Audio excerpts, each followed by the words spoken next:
Good evening everyone. So I am Maria Ignaciale.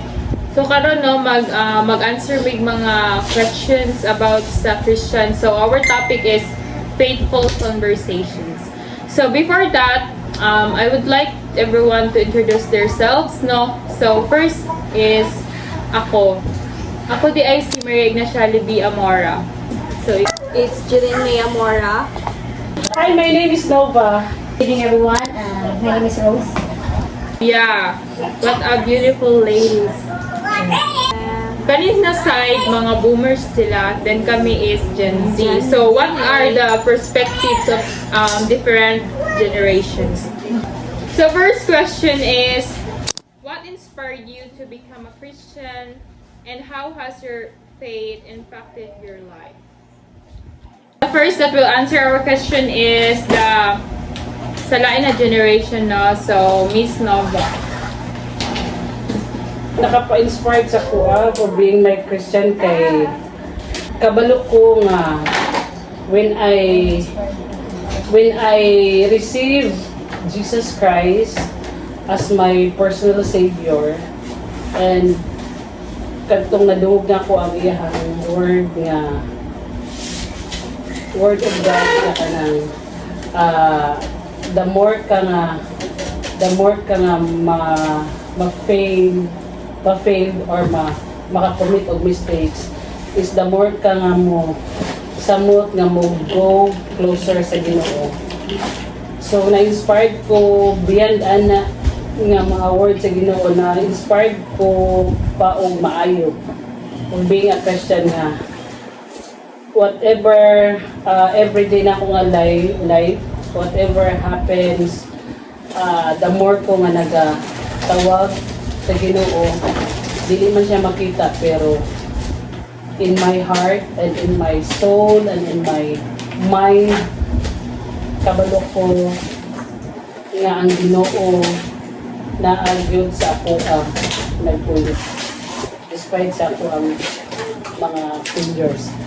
Para sa ko, wala man ko na-inspired, but God called me and chooses me to become His child, Jude. Gitawag ko niya, no, then daraan na build ako ang pagtuo. Akong life na nagbago ko from darkness into light. Black sheep to white sheep. Because I am a Catholic man, di man jud ko born Christian, but thankful me sa mga tao na gigamit sa Ginoo nga kami makadungog na sa iyang word and makadawat may sa iyang kaluwasan, and that is impacted my life. So, sa ako na part kay kanang the only one na nag-inspired sa ako kay ang Word of God. Kay tungod sa Word of God, kay mao man din na ang pulong, kay mao man na ang the way, the truth, and the life. So, siya din ang nag-inspire sa ako mas na to become a Christian or to know Christ well. Wala ko. Sa daw sa ako lang po is, ano siya, atong di ko Christian daan ba, so di ka pupunta ka Catholic, so wala ang nagpakuan sa kung ano yung Christian is kanang mga tao nagigamit sa Ginoo na nagtatago ka ng mga word of God, nagpasabot ko kung sa di ka matuuran. Impact ba to? Ano siya, nahimo ko Christian tungod sa mga tao na naghatag ka ng word of God na nagpasabot kung sa di ka matuuran. O ang ano po sa ako ang faith karon is di ko magitingan na ano siya kay faith ano pa ba naabot siya pero dili kumbaga ka na ano ba siya baka hindi pa gid as in luto pero kaning kamutan then mo kay ito na black sheep and white sheep. Amen. So, unsa man jud ang faith? So faith, kay ang faith based on the Bible, kay anang things nga wala na to nakita pero to ang gituuhan. For example, ang hangin, di ba? Wala na to siya nakita but we feel it o gituuhan na to nga naghihangin. Then, maupod na ang Ginoo wala na to siya nakita, pero gituuhan na to siya nag-exist because of his creations. His creation, for example, at kita mga human and mga beautiful creations kaniya. Walang. Unsa ang faith? Oh, faith, bagtuo. Si Audrey Faith. Di kailangan nimo ka ng pagtuo, di na kailangan nimo ka ng physical na kay makita. O di ba? By faith, not by Ito nang nakahimuon nga to the extent nga walay gamay nga maski dat lang siguro nga doubt or walay gamay nga pagduha-duha or pag-alanlangan nga or murmuring or reklamo nga nga nahimong reaction si Abraham kung dili iya yun gipatong ang iyang faith. Imagine that gidala niya sa bukid og dito niya og iya pag yung action na og imagine na di sila na mahimo karon oo di sila na mahimo nowadays kana may anang klase nga pagtuo action na niya patyo niya anak pero ni tingog ang Ginoo sa gitest lang di ang faith ni Abraham ug wala na gyud makahimo sama sa gihimo ni Abraham mao siya gitawag siya nga father of faith. Imagine. And I thank you. Faith jud no kay kana na siya is the substance of things we hope for, the evidence of the things not seen. So ang faith pod is a weapon ba as someone na anak sa Ginoo kay by faith jud kita nang aluwas. By faith then by the grace of God kay kung di ka po pinagis mo pagtuloy ka maluwas kay ang ato ang faith din nato mao na atong shield ana sa Ephesians ana si Paul mao na example na sa Abraham siya yung pinaka matawag nato na father of faith kay bisan pa wala pa siya nadunggan kay he already believed jud sa Ginoo bisan pa man kita no we have to walk in faith masin pa man di pa nato makita ang unahan. Pagtuo. Para sa mga pas na wala tay pagtuo, wala tay saktong pagtuo ba. Tapos karon na tay pagtuo sa iya. Bisag gud garang para sa problema sa hindi tay pagtuo sa iya. Masulbad yun. And to end our faithful conversation, so this is the last question. What advice would you give to someone who is struggling with doubts or questions about their faith? Kay kabalo ko kailan tanan dili man gyud ta we've been there no nga mo doubt ta about sa atong pagtuo or sa mga Until things. now, Yeah, wala. because we're still human being. But that is for you to answer. What is your advice?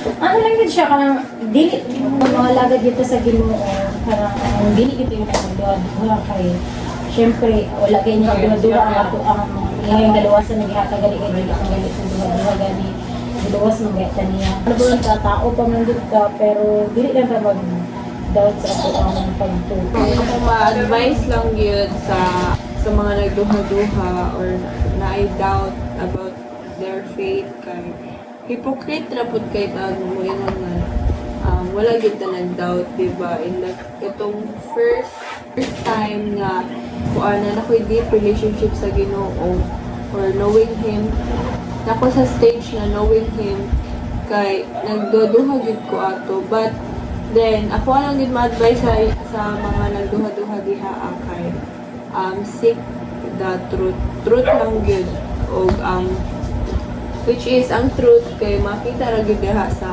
word of God. Dapat magbasa jud ta tanan og Bible kay para diha na to ma-assure kung unsa jud ang tinuod gyud para dili kay tanan magud ato mga pangutana ra gyud diha sa word of God ug mga yun kaalam diha sa tumoy nga Dios para So for me no, my advice is jud sa mga naga-doubt. Dili nito dapat mag-doubt jud kay, di ba remember when Peter was walking in the sea, the God of Galilee, the eye of his doubt kaning na hulog siya sa dagat. So kana example is dapat have faith lang jud, straight lang jud ka sa Ginoo. Dito lang ka mag-focus na ka sa Ginoo. Ayaw pag-focus sa mga temptation or kaning mga butang nga pwede maghatag si mong doubt. Instead, focus juga sa kay Christ para dili ka malaglag, no? So, have faith on Him. Kay yan, naman siya ang scripture, no, sa 2 Corinthians 5 verse 7 na for we live by faith, not by sight. Kung maskin pa we should live by faith kasi pag pa na to siya nakitaan. Ma-advise, dili na lang ko magobian. Ako ano lang sarili. Kaya ako yun past few months ang doubt, murag nabot na sa akong liod. Di lang kay malata, pero sa direct na lang sa akong sarili, grabe nila akong doubt as in.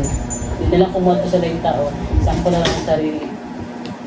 Kada extend nga nakabuhi ko istorya nga kanang ningon ko nga nakabungat ko og pulo nga napabaka ang Ginoo, napabaka pag Ginoo. Nakakuan ko, maski dili na ko siya vocally gisulti, pero kabalo ko nga nabasa sa Ginoo akong kuan, body language ug akong mind. To the extent po gitubag din ko sa Ginoo. Ang iyang gihatag problema. Gidungagan niya akong problema. Na-realize na ko nga nakabalo ko nga tubag to sa Ginoo sa akong gihimong action. Sa akong gihimong doubt. Gabi lagi akong doubtful, gabi nila hindi lang yung malata kay magsiyo katawa. Pero nabot ko sa point nga kanang nakapangutanagin ko na ba gila pa baka ako sa Ginoo. So, sa ako lang po nabalik. So, akong gihimo, balik na lang ako sa akong sarili. Ang akong gihimong advice sa akong sarili, full of doubt, ano man ko, kinakabulan yun. Nianan na lang ko nga kanang, dili na ko maghatag o di na ko maggawas o question o mga tana kung napabang Ginoo. Kaya naman dito siya. Niabot lang sa point niya, ito ka ang pagkatawanan. Mag-doubt mo dito, ay, labi na sunod-sunod gani. Magsigil akong paminaw, gusto na ako maminaw ko pero yung mga worship song. Kaya marinig ko, kanya. Although dili gid ko tigbasa sa Biblia, not all the time makabasa gid ko Biblia para mawala yung doubt is magduol ka og mga tao nga alagad sa Ginoo like pastors or mga tao nga na mga gift o word of God. Tapos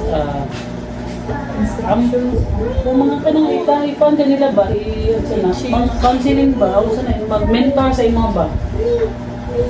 Tapos dagan pwede nimo ma-advise kaysa ako lang gani wala ko ano ko fail good ko when it comes to reading the Bible.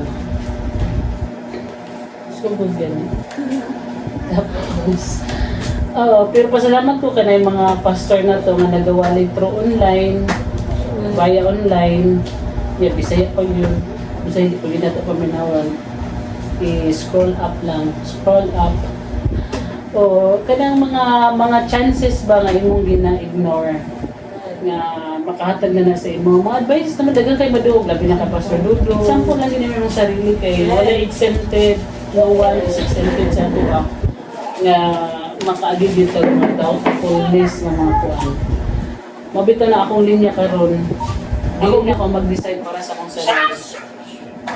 Dili niyo kay kung ako mag-decide mapalpak ko ko. And I thank you. They will be done. So, nakadungog naman mo sa mga perspectives, no, sa mga different generation, ay sa duha ka different generation. So, we have a different jud na mga perspective because nakikita sa lain-lain na generation, but kanang despite of that, we are all kanang one jud sa ato ang kanang sa tong mind jud ba kay isa man jud atong Ginoo, isa lang ato ang kanang